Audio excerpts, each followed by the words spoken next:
সুপ্রিয় শিক্ষার্থীরা আসসালামু আলাইকুম। অনলাইন সোর্স আইটির পক্ষ থেকে আমি রঞ্জন কাশ প্রিন্স আজকের এই টিউটোরিয়ালে আপনাদের স্বাগতম জানাচ্ছি। আমাদের আজকের ক্লাস হবে সিএসএস-এর 22তম ক্লাস। আমাদের আজকের ক্লাসটি হচ্ছে 22তম ক্লাসের ছোটো ক্লাস। আমরা এখন দেখব যে ছোটো ক্লাসটা আসলে কী। আমরা এখানে একটু ঠিকঠাক করে নেই। হ্যাঁ, নিয়েছি। আমরা এখন দেখব আসলে ছোটো ক্লাসটা কী, তাই না? তো সেজন্য আমরা যেটা করবো এখানে এখন এই জন্য আমরা এখানে ধরে ফেলবো হচ্ছে স্টেপ নেব। আমরা এখানে এই স্টেপ এর মধ্যে আমরা একটা লিঙ্ক সেট করবো না, যেহেতু আমরা হ্যাশ দিয়ে দেবো। এখানে হয়ে গিয়েছে। আর এখানে দেবো আমরা হচ্ছে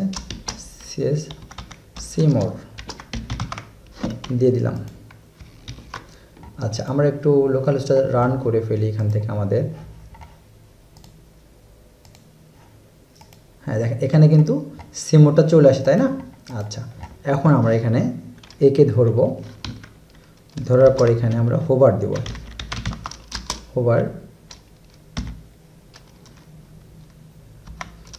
এখানে আমরা হোভার দেবো। হোভার দেওয়ার পর এখানে দেবো কালার দেবো হচ্ছে গ্রিন।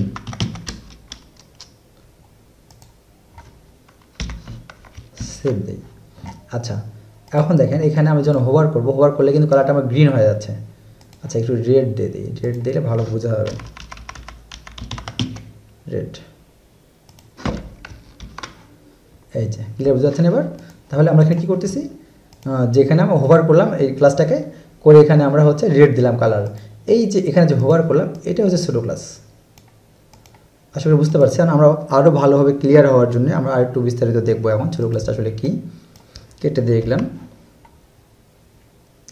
এখান থেকে এটাও কেটে দেই, সেভ দিয়ে দেই আমরা। ওকে, আচ্ছা, এই জন্য আমরা এখন যেটা করব,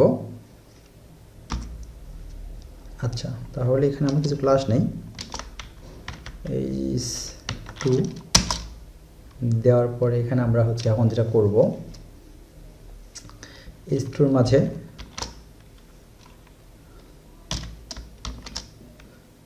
আমরা এখানে দেবো হচ্ছে ON প্যারাগ্রাফ নেব, online source IT FR on from Bangladesh. ঠিক আছে, আমরা একটু কপি করে নিই।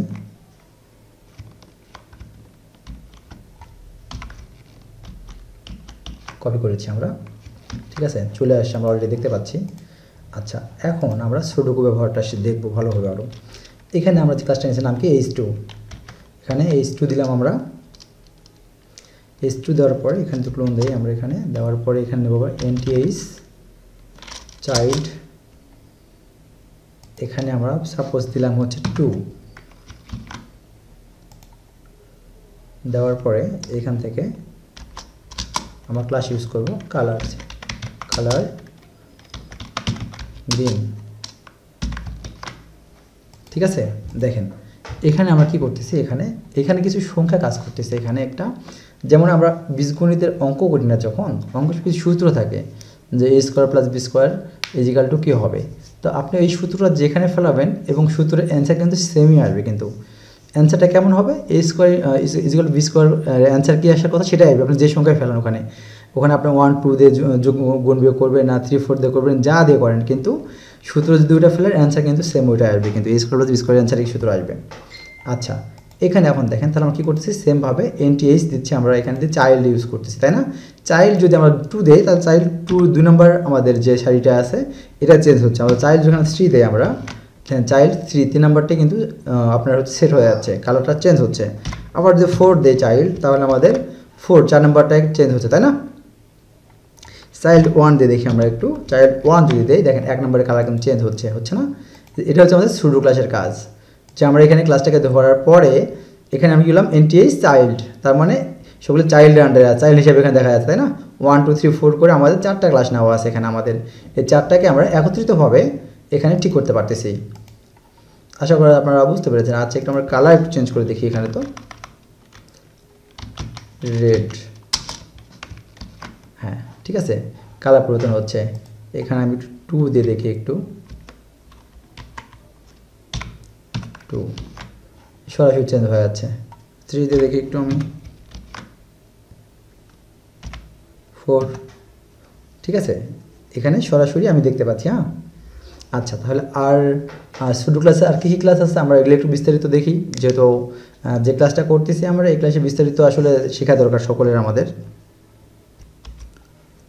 আচ্ছা, এখন যদি আমরা এখানে একটু ভিন্ন কাজ করতে চাই, দেখি কি হয়। এখান থেকে আমরা সংখ্যাগুলো উঠাই দেবো এখান থেকে ছোটো ক্লাসের, দেওয়ার পরে এখান থেকে আমরা দিব হচ্ছে, উঠাই দেই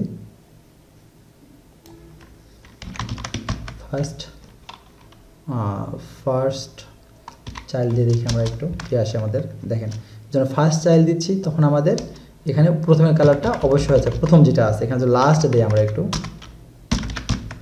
লাস্ট, তখন লাস্টটা কাজ করতেছে, দেখতে পাচ্ছেন। তো আসলে ছোটো ক্লাস ব্যাপারটা এরকম। তো আমাদের ওয়েবসাইট তৈরি করতে বিভিন্ন সময় বিভিন্ন কিছু প্রয়োজন পড়ে, তো আমাদের ছোটো ক্লাসের ব্যবহারও আছে আমাদের যখন ওয়েবসাইট তৈরি করবো তখন। তো আসলে ক্ষেত্র বিশেষে এইসব ইউজ হয়। তো অবশ্যই আপনারা মনে রাখার চেষ্টা করবেন এবং ভালোভাবে ক্লাসগুলো বুঝবেন। আর না বুঝে যদি থাকেন তাহলে অবশ্যই গ্রুপে পোস্ট করবেন, সিক্রেট গ্রুপে। আচ্ছা, ছোটো ক্লাসের আমরা আর একটু ভিন্ন ব্যবহার দেখব।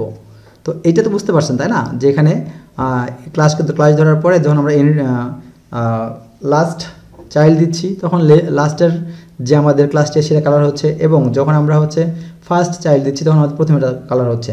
আর যখন এনটিএস চাইল্ড 1 2 3 4 দিচ্ছি সেই কমান্ডের অনুসারে আমাদের এটা কালার হয়ে যাচ্ছে। তো আচ্ছা, আমরা একটু ব্যতিক্রম ধর্মী আমরা আরেকটু দেখতে যাচ্ছি যে ব্যবহারটা এটা, ঠিক আছে। তাহলে এটা আমি সব মিশাই দিচ্ছি এখান থেকে সব উঠাই দিচ্ছি আমি। ওকে, এখানে আমরা একটু প্যারাগ্রাফ নিয়ে দেখি। এখানে দিলাম হচ্ছে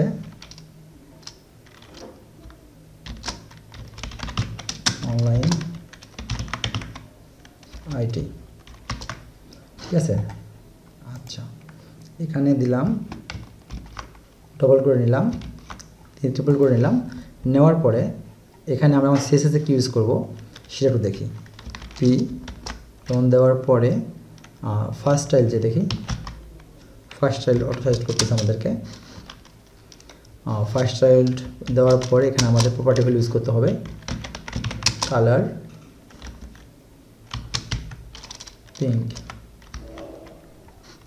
হট পিঙ্কটা দিয়ে দেখি আমরা একটু, ঠিক আছে, চেঞ্জ হয়েছে তাই না। কোনটা হয়েছে এটা এখানে আমাদের যে পিকে ধরছি এবং আমাদের ফার্স্ট যে প্যারাগ্রাফটা আছে এই প্যারাগ্রাফটার চেঞ্জ হয়েছে তাই না, ক্লাসে যেটাকে ধরেছি। এখন যদি আমরা এখানে লাস্ট করি, লাস্ট দেখেন লাস্টটা শো করতেছে না লাস্টটা এখানে। তো এই হচ্ছে সুডো ক্লাস, সুডো ক্লাসে এই হচ্ছে ব্যবহার। তো আশা করা যায় এই ক্লাসটি আপনারা বুঝতে পেরেছেন। আমরা এর আগে হেডিং ট্যাগ দিয়ে দেখলাম ওইভাবে, এখন আমরা এটাতে দেখতেছি হচ্ছে আমরা সিএসএসে আমরা এখানে দেখলাম একটা প্যারাগ্রাফ ট্যাগ দিয়ে, এবং দুটা ভিন্নভাবে দেখতেছি। আচ্ছা, আমি আর একটু দেখার চেষ্টা করব আর একটু ভালোভাবে বোঝার জন্য, ঠিক আছে। আচ্ছা, আমরা আর একটুভাবে চেষ্টা করব দেখার জন্য, আর একটু ছোটো ক্লাস ভালোভাবে বোঝার জন্য আরও কিছু ট্যাগের ব্যবহার। এখানে আমরা এখন দেখব প্যারাগ্রাফ ট্যাগটা নিয়ে নিলাম, প্যারাগ্রাফ ট্যাগের মধ্যে কিছু ওয়ার্ড দিয়ে এখানে I am a strong person or coder, I am a strong coder, ঠিক আছে। তারপরে হচ্ছে এটা আমি আরেক জায়গায় পেস্ট করব।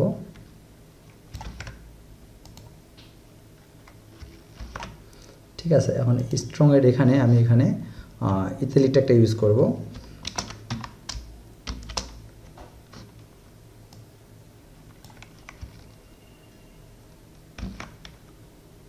এখানে দিয়ে দেই, আবার এটা কপি করে নিয়ে নেই, ঠিক আছে, দোকানে দিয়েছি, আবার এটা 2 লাইন করে নেব। তাহলে আমরা এখানে কী করলাম, প্যারাগ্রাফ ট্যাগের মধ্যে স্ট্রং ট্যাগ ইউজ করলাম তাই না। দেখেন স্ট্রং ট্যাগের কাজ কি দেখতে পাচ্ছেন, ইতালি ট্যাগের কাজ কি, ইতালি ট্যাগ আমরা এখানে ইউজ করলাম। আপনারা যারা HTML ভালোভাবে শিখেছেন, মনে রেখেছেন, তারা অবশ্যই এই ট্যাগগুলো মনে রাখবেন এবং দেখা মাত্র মাথার মধ্যে কাজ করবে যেটা কী ট্যাগ এবং কোথায় এটার আউটপুট আসতেছে। এই দেখেন প্যারাগ্রাফটাকে নিয়েছি এবং এর মাঝে আমরা হচ্ছে ইতালি ট্যাগ নিয়েছি এবং স্ট্রং লেখাগুলো আমাদের ইতালিক হয়েছে তাই না। তো এই জন্যে আসলে বলছি যে মনে রাখবেন যে কখন কোনটা প্রয়োজন পড়ে বলা যাবে না, এই জন্য মনে রাখার চেষ্টা করবেন, ঠিক আছে? সবাই সব কিছু মনে রাখার চেষ্টা করবেন। এখন দেখেন এখানে আই দিলাম, হুট করে মনে করি না আই কোথা থেকে আসলো, কেন আই দিলাম, ইতালিক ট্যাগ ইউজ করার যে ব্যবহার প্রয়োজন ছিল এখন আমার, এই কারণে আমি আই ইউজ করেছি। এখন আমি সিএসএসে আসবো। এখন আমি সিএসএস আসার পরে এখানে আমি কী করবো, এখানে এখন আমাকে সিএসএসে ডিজাইন করতে হবে। যে সুডোকোডার ব্যবহার দেখা চেয়েছিলাম, এখন সিএসএস না প্রয়োগ করার পর্যন্ত বুঝতে পারবেন না। এবং সিএসএসের ব্যবহারটা দেখবো আমরা সুডোকোডে এখানে কীভাবে ইউজ করা যায়। প্যারাগ্রাফ ট্যাগ ধরলাম, এখানে পিকে ধরলাম, ধরার পরে এখানে দিলাম হচ্ছে first type, FIRST first child এখানে দিলাম। দেওয়ার পরে এখানে আমি আচ্ছা পরে একটু মজাটা দেখবো, পরে দেখবো। তারপর এখানে দেবো কালার হট পিঙ্ক ধরছে না, কালার ধরছে, এখানে ধরছে, কিন্তু কাকে ধরছে, পুরো লাইনটাকে ধরছে। কিন্তু আমি পুরো লাইনটাকে আমি কালার ধরাবো না, শুধু আমি এতে স্ট্রং যে ওয়ার্ডটি আছে, ইতালিক যে ওয়ার্ডটি আছে, শুধু এইটাকে আমি হচ্ছে কালার করব। সেই ক্ষেত্রে তাহলে আমি কি করব, জাস্ট এখানে এসে আমাকে আই দিতে হবে। দেখেন তো পেয়েছে না এখানে কালারগুলো, শুধু স্ট্রংকে পেয়েছে। কিন্তু আমি যেখানে আই সিলেক্ট করে না দেই তাহলে কি হবে, পুরো লাইনটাই কালার হবে। আচ্ছা এখন আমি নিচের দুটো যদি কালার করতে চাই, সেক্ষেত্রে কী করতে, উপর থেকে নিচে নামাবো। সেই ক্ষেত্রে আমাকে যেটা করতে হবে, এখানে লাস্ট, দেখেন লাস্ট যখন দিলাম, শুধু এখানেও স্ট্রং মানে হচ্ছে আপনার ইতালিক যে ট্যাগ দুটি ইউজ করেছি আমি, যেটা হলো ইতালিক হয়েছে যে ওয়ার্ড দুটি, সেই ওয়ার্ড দুটি আপনার কালার হয়েছে। তার মানে কি, আমি যদি এখান থেকে আইটা উঠাই দিই তাহলে পুরো লাইনটি কালার হবে, তাই না? কিন্তু আমি এখানে আই দেওয়ার কারণে শুধুমাত্র ইতালিককে টার্গেট করে কালার দিয়ে দিচ্ছে আমাদেরকে, বা এই স্ট্রং যে ওয়ার্ডটি আছে কে কালার দিচ্ছে। যখন আমি এখানে ফার্স্ট দিচ্ছি প্রথমটা হচ্ছে, যখন লাস্ট দিচ্ছি দ্বিতীয় সুদিটা হচ্ছে। তো এই হচ্ছে আমাদের ছোটো কোডের ব্যবহার, তো ছোটো ক্লাসের ব্যবহার। তা আপনারা আশা করা যায় যে মনে রাখবেন যে ছোটো ক্লাস কীভাবে ইউজ করতে হয়। ছোটো ক্লাসের ব্যবহার আসলে আমাদের লাগবে, কিছু কিছু ওয়েবসাইটের প্রয়োজন পড়ে ছোটো ক্লাসের ব্যবহার, ঠিক আছে? তো সুপ্রিয় শিক্ষার্থীরা আজকে এই পর্যন্তই, পরবর্তী টিউটোরিয়ালে আবারও দেখা হবে। সেই পর্যন্ত ভালো থাকবেন, আল্লাহ হাফেজ।